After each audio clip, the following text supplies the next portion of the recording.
Actually क्या है कि थायराइड जो एक ग्लैंड होता है, एंडोक्राइन ग्लैंड होता है, आपके गले में होता है। और थायराइड ग्लैंड की बीमारी जो हिंदुस्तान में और पूरी दुनिया के अंदर लगभग किसी न किसी तरह का बीमारी 10 से 20% लोगों को है। जैसे किसी का थायराइड ज़्यादा काम कर रहा है, किसी का थायराइड कम काम कर रहा है, या किसी को थायराइड का कैंसर हो गया, या किसी का जन्म से थायराइड नहीं। तो बीमारियां बहुत सारी हैं थायराइड की, ठीक है।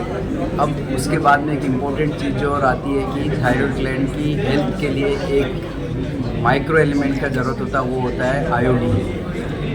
तो अगर कहीं पे आयोडीन की डेफिशिएंसी है, कहीं आयोडीन की एक्सेस हो गई है, तो उसकी वजह से भी प्रॉब्लम है। अब जो आम पब्लिक को जानने की जो चीज़ होती है कि थायराइड ग्लैंड या तो कम काम करती है, जिसको बोलते हैं हाइपोथायराइड, या थायराइड ग्लैंड ज़्यादा काम करती है, उसको बोलते हैं हम हाइपरथायराइड। जो ग्लैंड जब कम काम करती है, हाइपोथायराइडिज्म होता है, तो उसको हमें बाहर से दवाई देना पड़ता है, वो थायराइड हार्मोन अवेलेबल है। और अगर ज़्यादा काम करती है, उसके लिए एक दवाई देना पड़ता है कि थायराइड हार्मोन का इफेक्ट कम हो जाए उसके लिए। तो जो कम काम करती है वो बीमारी ज़्यादा कॉमन है, और ये जनरल पब्लिक पे भी लगभग 10 से 15% लोगों को है, और ये महिलाओं में ज़्यादा कॉमन है कंपेयर टू जेंट्स के अंदर। और इसका लेवल जो है प्रेगनेंसी के अंदर भी बहुत इंपॉर्टेंट है। आज के 15 साल 20 साल पहले प्रेगनेंसी में कोई थायराइड का टेस्ट नहीं कराता था, लेकिन अभी ऐसा हो गया कि प्रेगनेंसी के अंदर भी थायराइड का टेस्ट, हर प्रेग्नेंट पेशेंट का थायराइड का टेस्ट होता है। और उसका अगर थायराइड की डेफिशिएंसी, हार्मोन की डेफिशिएंसी, उसको तो ट्रीट करना होता है, नहीं तो उसकी वजह से प्रेगनेंसी होने में भी प्रॉब्लम होता है, ठीक नहीं हो तो। और अगर प्रेगनेंसी हो भी जाए तो प्रेगनेंसी लॉस होने का डर रहता है। और अगर सीवियर प्रॉब्लम है तो जो बच्चा होता है उसको भी प्रॉब्लम होता है, जैसे उनका मेंटल डेवलपमेंट ठीक नहीं होगा, या बहुत सारी प्रॉब्लम्स होती हैं। तो एक थायराइड का बीमारी अगर आप बोलेंगे तो बहुत ही एक पिंडारास बॉक्स है, बहुत बड़ी चीज़ है। उसके बारे में मतलब 2 मिनट 5 मिनट बताना बहुत मुश्किल है, तो मैं इतना ही बताना चाहूँगा आपको कि थायराइड हार्मोन की जो बीमारी काफ़ी कॉमन है। और उसके लिए अगर किसी भी बंदे को कोई सिम्टम्स हो, जैसे उनको वज़न बढ़ रहा है, या फिर उनको ठंड ज़्यादा लग रहा है, या फिर उनको थकान लग रहा है, या उनको काम करने का मन नहीं कर रहा है, या चेहरे पे सूजन आ रही है, तो इसका ये लक्षण है कि थायराइड ग्लैंड कम काम कर रही है। अगर थायराइड ग्लैंड कम काम कर रही है तो उसका इलाज है बहुत सिंपल है। कभी कभी हम बोलते हैं कि अगर भगवान को बोलना है कि आपको एक बीमारी देनी है, आपको क्या बीमारी लेनी बताओ, तो मैं बोलूँगा कि हमें थायराइड की डेफिशिएंसी वाली बीमारी दे दो। क्यों?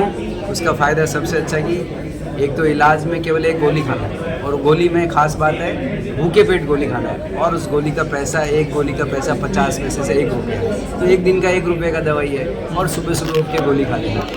तो हाइपोथायराइडिज्म ट्रीटेबल डिजीज़ है। अगर लोग इसका ध्यान नहीं देंगे, टाइम से उसको नहीं देखेंगे, तो फिर प्रॉब्लम आता है, नहीं तो इतना प्रॉब्लम नहीं आता है। लेकिन मोस्टली सब सीरियस सिचुएशन कब बन जाती है कि जब अगर टाइम पे उसको टेस्ट नहीं करे तो वो सीवियर सिचुएशन बन जाता है, उसमें ज़्यादा प्रॉब्लम है। सर थायराइड को लेकर के ज़्यादातर तो लोगों के दिमाग में अगर कहें तो मोटापे को लेकर के तो जरूर है। जैसे एक्चुअली मोटापे को लेकर के, पर मैं आपको फिर से एक बार रेक्टिफाई भी करना चाहता हूँ, ऐसा नहीं होता कि थायराइड की डेफिशिएंसी हुई तो बहुत मोटे हो जाएंगे। केवल उन लोगों को जबकि थायराइड की डेफिशिएंसी बहुत सीवियर होती है तब वजन बढ़ता है। मतलब जैसे कि हल्का थायराइड का प्रॉब्लम है, TSH 10-12 बढ़ा और उसमें उतना वजन नहीं बढ़ता है, लेकिन लोगों का ये मानना हो जाता है कि अरे मेरे को तो थायराइड की इसकी वजह से वजन बढ़ रहा है। तो इसको मिथ को दूर करना है कि ऐसा नहीं है कि आपका थायराइड की बीमारी हो गई तो आपका वजन बढ़ेगा ही बढ़ेगा, ऐसा नहीं है। लेकिन अगर उसको बहुत दिनों तक ट्रीट नहीं करें तो प्रॉब्लम होती है, और उसकी वजह से दिक्कत होती है। सर एडवांस ट्रीटमेंट की बात करें तो एडवांस ट्रीटमेंट का मैम है ना, हर चीज़ के लिए अलग अलग बीमारी का अलग अलग इलाज है। जैसे एडवांस ट्रीटमेंट जो हाइपोथायराइडिज्म, उसमें कोई स्पेसिफिक एडवांस ट्रीटमेंट नहीं है।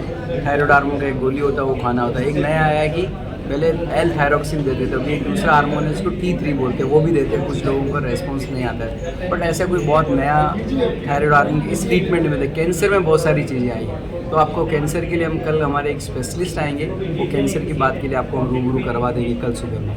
वो एम्स के हेड है, न्यूक्लियर मेडिसिन डिपार्टमेंट। इसमें सर लास्ट की तरफ तक कि डाइट को लेकर के इसमें रहता है डाइट को ऐसे मैं जनरल एक मैसेज देना चाहता हूँ सभी लोगों को कि जो आयोडीन जो आप लेते हो, जो सॉल्ट लेते हैं, वो